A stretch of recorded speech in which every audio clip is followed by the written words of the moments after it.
रायगड़ा जिला विषम कटक ब्लॉक रे प्रथम जनशुणाणी कार्यक्रम अनुष्ठित हो सारी।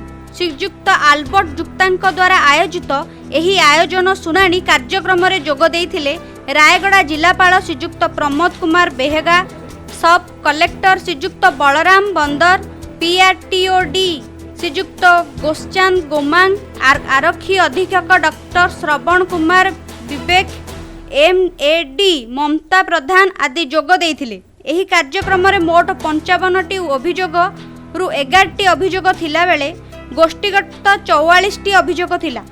विभागीय अधिकारी एही अभियोग सुनी प्रतिकार पई व्यवस्था मध्य करथिले। एनै 4टी भिन्नक्षम व्यक्ति को 4टी व्हील चेयर, रेडक्रॉस तरफ सहायता राशि, 13टी अंगनवाड़ी केन्द्र को गैस चूल्हा मध्य प्रदान करा जायछि। एही स्वागत योग्य कार्यक्रम को ब्लॉक सरकारी जंत्री और कनिष्ठ जंत्री और समस्त ब्लॉक कर्मचारी सहायता करथिला बेले जंत्री निरंजन बेहेरा और क्लर्क सत्यानंद बेहेरा परिचालन मध्य करथिले।